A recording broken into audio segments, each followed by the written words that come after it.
episode 5 reminded me of just a straight up WWE 24.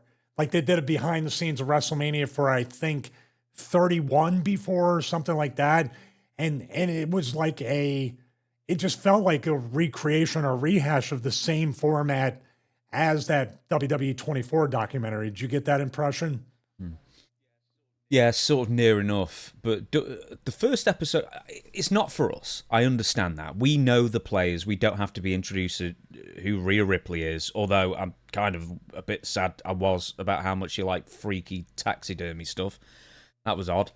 But, like, we don't need to know who Paul Levesque is or Phil Brooks is the government name of CM Punk. That kind of thing. It was an introductory one, episode 1. There were quite a lot of things I liked about it. There were quite a lot of things I rolled my eyes about, and we're going to talk about those as well. Episode 5, however, the only thing that I thought was really interesting to come out of that was Jey Uso. And just how on the cusp of him not winning the title he was. Because, and we probably talked about it, if not on the show, then probably just messaging back and forth, how close he was, because he was messing up a couple of weeks in a row. He tried to dive over the ropes and he was too tired. The big knock on him is that he hasn't got great fitness, and he kept proving it. And then there was a week afterwards where it didn't work out for whatever reason, the creative, and they were genuinely talking about Jey Uso not winning and Gunther, defeating Jey Uso and continue on his very, very lengthy heavyweight title run. I think that's pretty... Oh, and also the CM Punk thing, which we'll get to in a bit. Yeah, excuse me, I'm sorry. The Jey Uso thing was really about the most... How should I say it? That was about the closest that you would say, this is really an unscripted thing. This is really showing me something that even as a worker, and we speculate and make educated guesses about what goes on behind the scenes, this gave me another layer to look at where, like you said, it was a lot closer than we think that Jey would not have gotten that title win at WrestleMania.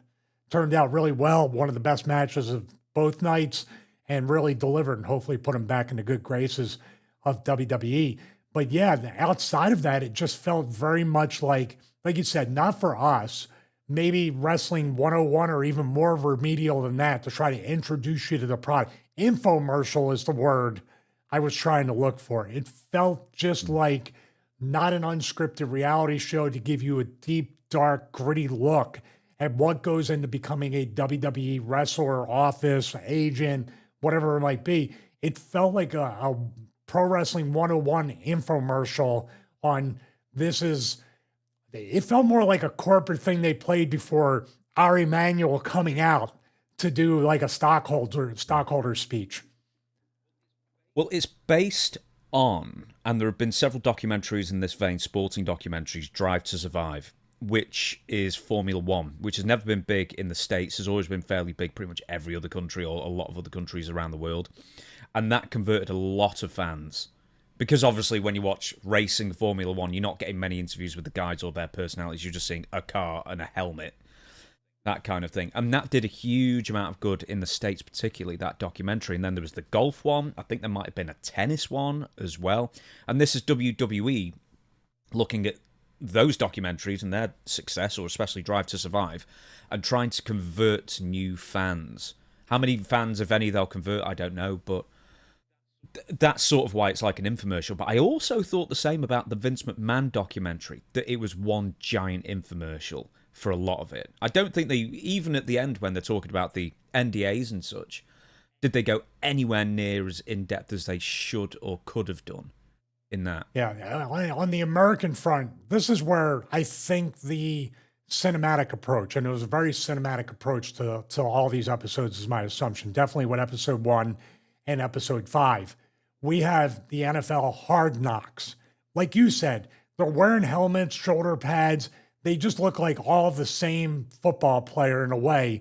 So you need to take the helmet off, the shoulder pads off, see them in the meeting rooms, hear them talk, get a voice and a face and a personality with the person in the helmet and the shoulder pads and the jersey.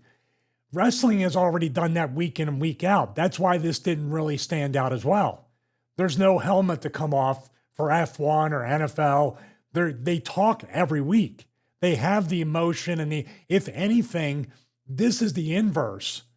what they're doing now, and this is where the old wrestler in me comes out, the suspension of disbelief, wanting to believe these characters are what they are on TV. You're telling me now that when you see somebody that's supposed to be mortal enemies on TV hugging, asking me if that was that okay? There's Tiffany and Charlotte after WrestleMania hugging. Are you okay? Are you okay? I was like, you just made fun of her for getting divorced and being all alone and her father and this, all these different things were so personal. So I guess like in a way, it's a disconnect, or people, even new people that watch it, may not be as emotionally invested in what they're watching, and not for 3 hours or 2 hours or 2 nights at SummerSlam. Do you get what I'm saying about that? Like you're exposing the opposite way, not humanizing them, but actually taking away the larger than life personas with this. There are bits of it that I don't mind humanizing them, and it's one of the bits I actually liked was, and you can talk to this because I've written a list of what I like, what I didn't like, and you can stop me, wherever you want to sort of add to it, of course. And we'll get to that in a minute. The follow up and like the downtime following the Liv Morgan separating Rhea Ripley's shoulder incident backstage. Now they'd filmed it, had Rhea Ripley, just the disappointment in her eyes and stuff like that. And I think that's one of the things that I really appreciated Unreal for is, that's humanizing somebody in a good way, because all you see is something happens, then you read about it on whatever website or social media that you frequent, find out that she's really injured, and then you just don't see them for months on end. Whereas this actually sort of captures, some of the heartbreak, and Rhea's apologizing to Triple H, which obviously she's got nothing to apologize for, and Triple H is comforting her and hugging her and say, look, it's one of those things, we all get injured, we'll see you down the line. In that instance, they really made something of it by making Liv a star, and then, they get back together at like SummerSlam or whatever and trade the belt back and forth. And also on the first Raw on Netflix, which is what the first episode was about. I'm going to get on humanizing in a second. The gorilla position, which we'll get on in a bit as well. That was something to really explain. And Liv thing? Yes, I'm sorry. Well, don't you think it's a little bit too late for that, even though we're revisiting it? Where like they're so far past the actual injury. Don't you think that would have been great, even if you're doing something weekly or a little bit something on YouTube or social media, to show these behind the scenes stories, to invest and fill in the other 5 to 6 days a week? We're getting it well after the fact. And now we have to reinvent. It moves too quick. That's like a lifetime ago now. That's what I mean. The idea of it, the concept of it is awesome. The implementation and the timing of it is completely too late. Now, if you said that, let's say Cody Rhodes and Kevin Owens, there's a bit in one of the other, I think episode 2, and I think that's going to Saturday night's main event or the Royal Rumble, one or the other, and they're seen talking backstage, oh, I really messed up this move, and etc. They had, I think it was after the ladder match, so I can't remember, I think it was at Royal Rumble, and, oh, I really messed up this move, are you okay, da-da-da-da-da.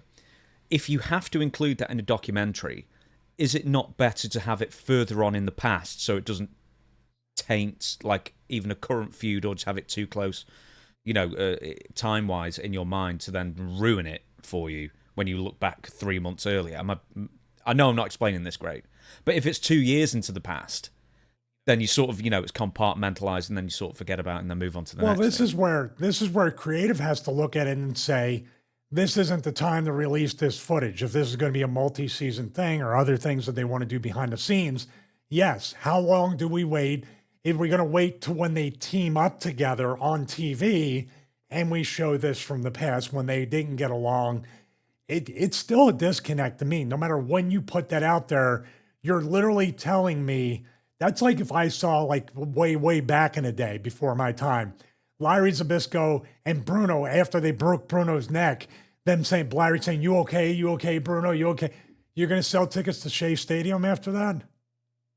It's very, very simple. And you can say, we're evolving, we're no longer this or no longer that, but there's still these basic foundational tenets in wrestling to have people believe and do anything you can to keep them believing in the characters, the storylines, the matches, and then buying and paying their hard-earned money to see those emotions paid off.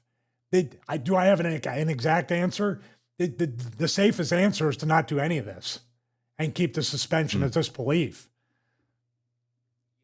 Yeah, we'll talk about whether they should have done it in later on. And I want to rename this at the end of I'm this renaming episode. this WWE Unreal, starring Triple H and other people. Now, I did write this at some point. Is this purely aggrandizement for Triple H? Because it does seem like a Triple H project. He's obviously the star. He's the head of the creative. He's the talking head that first introduces. He does voiceovers for everything, as you were saying, apart from this show. He seems to voice over everything else these days. Is this a vanity project for Triple? Feels very much like it. It feels very much like the Triple H era documentary, and this is the way things run. But I'm telling you, I watched some of those clips. We'll get into it, and I'll let you go through what you liked and didn't like, what went right and what went wrong. We should use our on-brand stuff for this.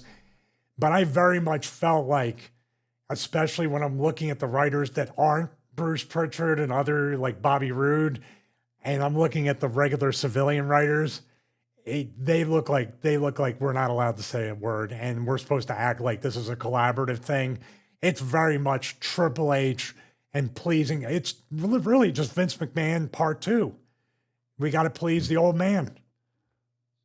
So it's basically Triple H, Ed Koskey, Bruce Pritchard, even Paul Heyman, as far as I could tell. Maybe in later episodes, he does sit in on a couple of the creative meetings. He didn't say anything in any of the clips they let out. So, and how many writers do they have now? We're talking dozens, and they're permanently based in Connecticut. They should be. Yeah, I mean, I'm assuming they go to the office. I know we're jumping a little bit. I want to go through this in an organized fashion, but it can't be left unsaid, and I'll probably repeat it. It just looks very much like a forced collaboration. People forced into being excited. People forced into saying it's fun. People forced into their gratitude for Triple H. Dude, I don't know how many. The majority of the things I saw were people thanking Triple H for being so great. And man, it's fake. It's 100% all fake. documentaries. It's unreal. Yeah. You got the name right. Yeah.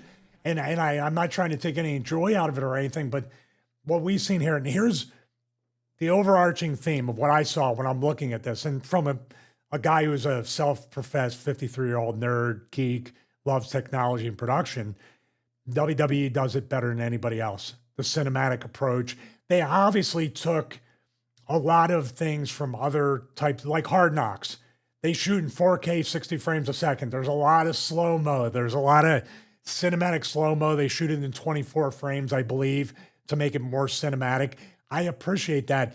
But the analogy I used, I was watching, especially in the first episode, it reminded me of Star Trek 1, where there was really not much of a story, no fighting, not much of anything, just beauty shots of the Enterprise.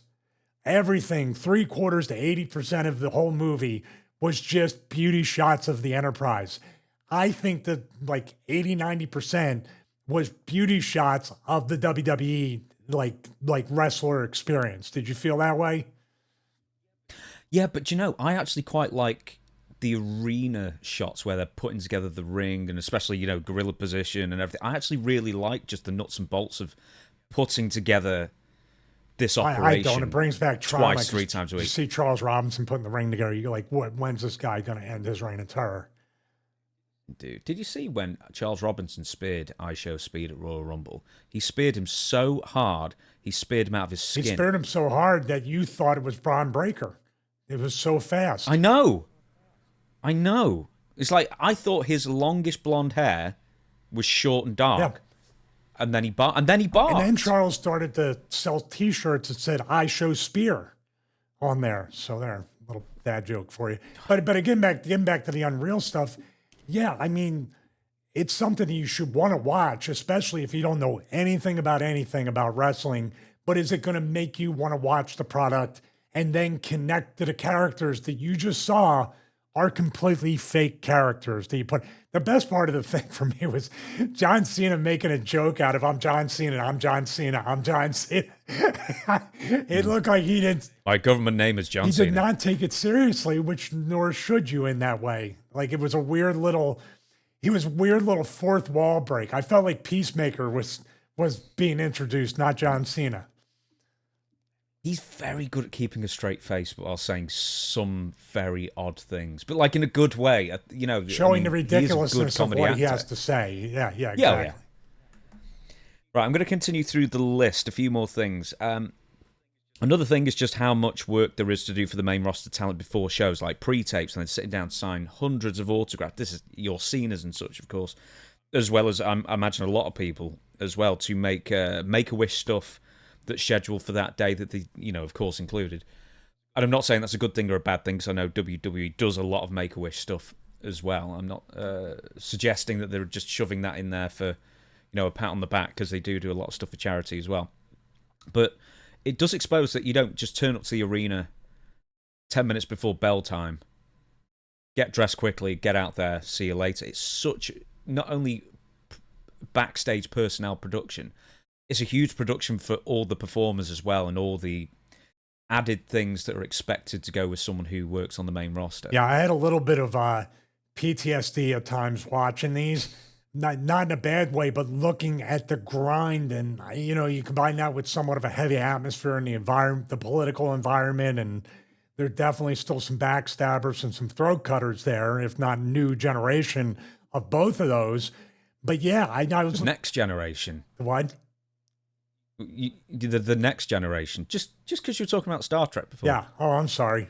Yeah, I was thinking about that. I don't equate something I love like Star Trek: The Next Generation with a heavy atmosphere of the backstage. But I felt that. That was the most palpable thing, is when I'm seeing these backstage things going on, Cena signing autographs, other things that are great distractions from the actual match. And they really are things that are a gift, that you get to sign autographs, make wishes, interact with the fans, and it's a big deal. And you have to take yourself out of your own political battles sometimes that are first world battles to see a kid that this is the best day of their entire life, maybe a short life with a Make-A-Wish kid. And you need to remove yourself from yourself and fully engage with that. It's a great distraction from the stuff that wears you down. But the stuff that wears you down was actually featured pretty well. It got to me. I would say that's one thing that was like still more prevalent. And actually that schedule they have today, man, I can't imagine going on. They must have already done 3 to 4 international tours, if not more. And they got another one coming up with the Clash in Paris. They are running these. Mm-hmm. They're actually in the UK as well. They're running these talents into the ground. So, what else I liked? Once again, exposing just how hurt the guys and girls are before they wrestle, after they wrestle. That is the kind of thing that I think needs to be harped on more, because I don't think enough people appreciate. There's probably no performer out there that feels 100%, apart from Ric Flair, of all people, who said that he doesn't have an ache or pain. But that's another story for another show. I'm going to show you right now. I guess we're not going to go on that. As I sit here, my back went out jumping rope the other day, and I have a TENS unit on my back, so my legs don't go completely numb, and I need to crawl out of the thing. We love the fans. We love our audience here, so we're willing to. Does it wave? Yeah, it hurts when I wave too, John. Yes, John Cena, when he does the no, you can't see me thing, and he went, it really hurts my hip when I do that. And it's like you can tell by the way he moves, he's hurting these days. How supportive everybody can appear to be after a big performance, but I don't know how it was. I figure it's more like that now than it was when you were in WWE in the mid-2000s, when, a big match would happen and then someone would walk through the curtain and people would applaud and hug and say, well done and everything. I imagine it didn't happen quite as much 20 years ago. It happened sometimes, but then again, it was a really heavy political nature back then. I can't imagine it's much better now. Maybe they're doing it, but this is where I'm watching it, and I'm watching it very closely. And then you're hearing the most, I don't know, corporate speak things like Bruce Pritchard saying to Becky Lynch, it's like, this is why we do what we do, or this is what we do. And I'm like, What do you mean? It's like they know the cameras are there and the forced excitement and yeah, everybody. You know what I mean? And I can tell some people are clapping so hard, it's like, this is bullshit. This is bullshit. You know what I mean? Didn't you feel that way? Yeah. Yeah, what can I tell you? The nerves that wrestlers go through before heading to the ring. Now, I don't think you can fake that. Rhea was talking about it. CM Punk's talking about it, both on Raw and probably WrestleMania, the last episode as well. Do you know anyone who never got nervous, like at all, before they went through the curtain? Or does everyone have anxiety? Well, if he hides it, he does it very well. And I would say Raven had never looked nervous before anything. Even when he went out there to wrestle Goldberg, which I was already gone from WCW, but we were still communicating. Every match on Nitro, everything he had to do, which was a high pressure situation for him to really try to break through into the main event of WCW. Never. He famously told the story, and so did Mark Merrill when I asked him for validation and verification. He was Johnny Polo going out to wrestle Johnny B. Bad, literally finishing a hot dog as his music hit and just walked out.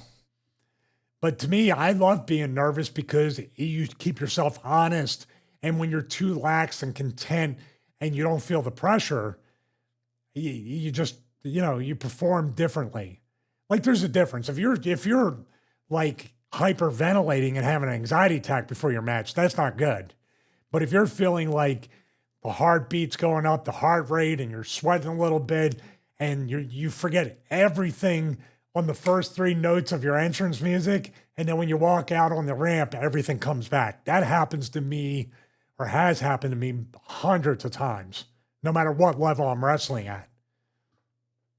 The other thing I like was the batting back and forth of ideas and creative meetings, however set up or not that was. But I think that's the one thing that really could have been used more, is more back and forth about that. My camera's pulsing in and out of Zoom. I must have messed around with one of the things. I'm sorry about that. I know you can't see. You've got a different camera you're looking at me on. But yeah, I thought that was one thing that was sort of could have done a lot more of, is all the different ideas. And I think a lot of the internet chatter has been about these boards that are behind Triple H, and they feature, potential cards of WrestleMania or Royal Rumble or whatever it might be.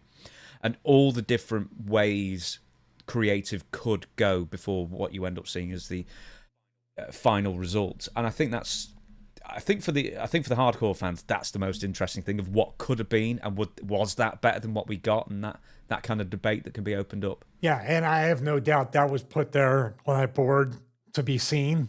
That's the thing. Nothing here felt like it was left to organically go off the rails. Everything was very controlled, very produced. Obviously, they edited. The forced, kind of back and forth banter about creative ideas, that's what I wanted to see, the real of that. That you are holding, they shoot it down. You still thought, they take you into a confessional. I still thought it was a great idea, and I'm going to stick by it. We got to get, that kind of stuff. Because think about it. I was in certain meetings where it was told, as far as writers and even these production meetings for the show, do not ever call Vince out in public or correct him or say you have a better idea or punch it up. That's why it's so exhausting, because you're trying to figure out a way to get to him and get to him last, so the idea gets put on TV. This felt like a little bit like they were trying to go the opposite, but I still had that feeling. Look at the faces of the writers who I didn't know. You aren't allowed to, hey, by the way, boss, that's a great idea, but I got something to make it a little bit better. Oh, you're gone. You failed the drug, you failed your drug test, writer. You're out of here. Let's get to some of the stuff that I didn't like. WWE Unreal, apart from the fact that a lot of it seemed quite contrived. All documentaries are to a point, but a lot of these situations either feel contrived or, as you said, they're very aware that the cameras are on them and this isn't actually quite how it works. WWE Unreal, the first episode, totally lied and omitted important facts in the Tiffany and Charlotte Flair deal, including the fact that it was quite clearly Charlotte who instigated or pushed Tiffany to fight back in promos when Charlotte went off script 2 weeks in a row, I think it was, because they did like a face-to-face, side-by-side deal in two different screens. like, via satellite kind of affair. And then the in-ring thing. And they completely made it out like Tiffany was the instigator. And Triple H said, we've got to get to this. Triple H said, this isn't how we do it around here. And that is referring to Tiffany saying Charlotte's 0-3 in marriages, going off the rails, going off the script, after Charlotte had done that several times before to make herself look better at Tiffany's expense. And the thing is that it was a reply to Charlotte going on a chat show like that morning or the morning before, talking about divorces like publicly for the first time. But yeah, they completely made it out like Tiffany was in the wrong. Like, she just did it out of thin air, basically. And Triple H, of all people, who was one of the most famous wrestlers for going off script to make somebody else look bad, and I've got tons of examples from the Attitude Era and beyond of him doing that.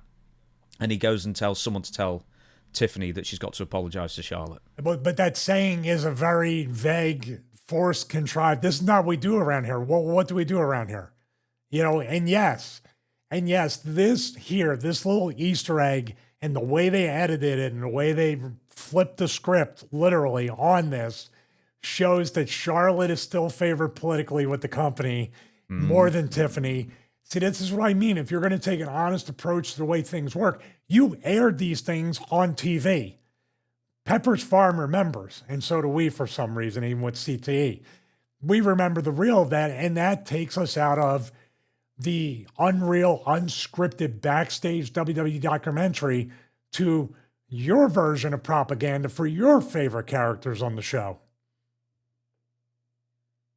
The guy who fitted the internet this morning, he said, I was a wrestling fan in the Attitude Era because he's seen all the stuff on the walls. And I really love that WWE Monday Night Wars documentary. And I said, yeah, well, it was one of the most fake, false documentaries you'll ever see in the world because history is written by the winners. And they're just perpetuating a narrative that was false then, is even more false now. And it's like WWE can't help themselves. But just to put their own spin on any narrative, even when it doesn't benefit anyone, they just have to do it. Like, Charlotte's in the right, because she was the one being interviewed as a talking head. Tiffany wasn't as well. And it's interesting who they chose to interview as well. They didn't interview Seth Rollins, but they did interview CM Punk a lot, which we'll be talking about in a bit as well. So you can definitely see who's figured in. But that's a weird thing since it's the Triple H show featuring some other people you don't even need to worry about. Yeah, Triple H was playing Rhea Ripley. Triple H played CM Punk and John Cena and also Charlotte Flair. Triple H was playing all of them. If they could have used DaVinci Resolve for the AI voice cloning, they would have cloned Triple H's voice over their Rhea Ripley says something, then it goes, then it goes to voiceover. What Rhea Ripley really meant to say was in Triple H's voice. But how about that, man? There's, good for him. Like, I said it on when I was doing a show with Ben earlier this week. I was like, you need to slow down. I mean, above all else, this vanity project, surprise statues, surprise belts at WrestleMania, surprise Hall of Fame induction. What's the Sennheiser 416 doing over? What are these headphones? Oh, you want me to voice something over? All these different surprises he gets sprung on him with as pretty much the owner of the company. The dude has a bad heart. Slow down. What? Look at how much is on his plate. I mean, the guy's even unboxing Topps trading cards. Just relax and spend some time with your kids. Well, Stephanie McMahon seems to be all around the place for a while. I think that's when Bruce was sick because he was away from WWE for a short while, as was Michael Hayes at one point as well. And we're going to be talking about those two later on in the show. A couple more things I want to make mention of. The whole, that's not how we do things around here. I've already mentioned that.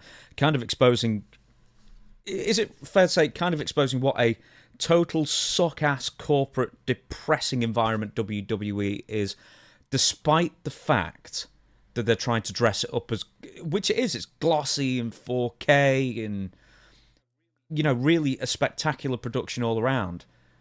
But I guess, I don't know if it's just osmosis talking to you so many times, and I'm sure you've seen through this as well. You know where they're painting over the cracks for the TV cameras.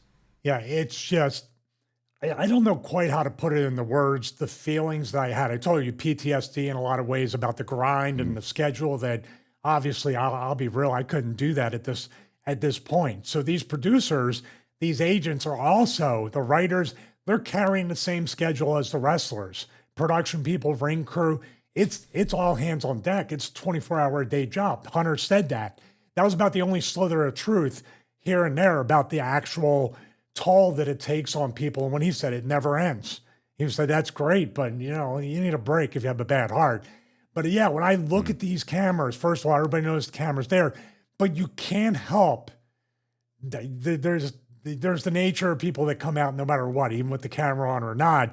And I just feel the heavy atmosphere, the heavy air, certain people puckered up to a certain point. You know what I mean? Like the nervousness didn't have to do with the match. This was after the match. Still really watch your words, choose your words carefully, all that stuff. The weird interaction we're going to get to with Abyss and Bruce Pritchard, which Abyss comes across, which he is one of the nicest, most disarming, humble guys you're ever going to meet. And Bruce is the exact opposite of that. There are a couple of other things I want to make mention of. Bruce Pritchard, it's an episode of Not Seen. It must have been 3 or 4, or if I just missed it in 2. But he's sort of given credit for the John Cena heel turn, and I think it's generally being credited to The Rock for coming up with that. Is that the hotel Zoom call meeting? There's quite a few of them. I think I remember seeing that, like, this is the... Oh, with like 9 people on it. Yeah.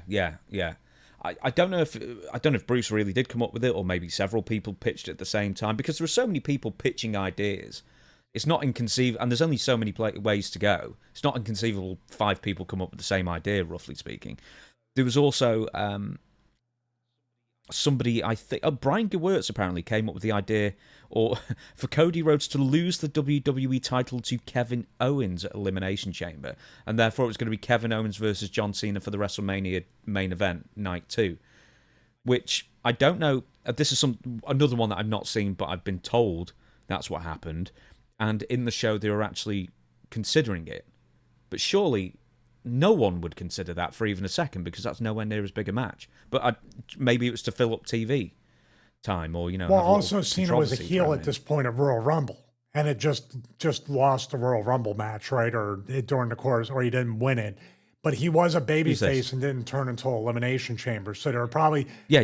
He was probably thinking Kevin Owens has a lot of steam as a heel, take Cody out, and then do that there. But we're looking at it in hindsight. Obviously, the Cena heel turn is a much bigger deal and a much bigger match than Kevin versus Cody could be. That's more of a bucket list match for 2 friends, with Kevin and Cody working that. There could have been a lot of steam on that, on bringing back the Winged Eagle belt too, to sell merchandise. That's a TKO thing. Kevin Owens was the avatar to bring back the Winged Eagle belt, which would have sold a lot of replicas. They probably did anyway. Cody was the impetus to bring the old IC title back as well a few years earlier. Yeah, with the colored strap like the Ultimate Warrior would have. He was. Right, a few more things. So Stephanie McMahon's hanging around backstage for a bit. I don't think anyone's quite sure what Stephanie McMahon does for the company, if anything officially. But she's got a lot of power. Whatever Stephanie does, tell her she does an amazing job. Then I bet that's exactly, if they didn't show it in these episodes, they'll eventually show like how much people are big fans of Stephanie's place. You used to sit in on creative meetings. You've already pretty much said this. Those creative meetings on Unreal do not even remotely resemble the creative meetings that you've sat in. Not at all. It's very much a one-way conversation with a 2-way agreement. Vince saying this is a great idea, and everybody saying, yes, Vince, this is a great idea. These are the angles you want, not the other angles, as they would say in Star Trek. These are the finishes you're looking for. With that as well, Paul Heyman's power in WWE. He's sat in creative. He's near the head of the table. And then there's also Robert Roode, who's in quite a few shots, but he's an agent at the moment. And also, it's got to be said, they keep bringing up Ed Koskey. I was like, no way, Colonel De Beers is still with us and working in creative. But it turns out it's not Colonel De Beers. That's his real name. Yeah. And it's a different Ed Koskey. Ed's been there since I was there. And Ed it's just like, man, I don't know how old he is now, but he's aged. I mean, that job will age anybody terribly. He's been great for a while.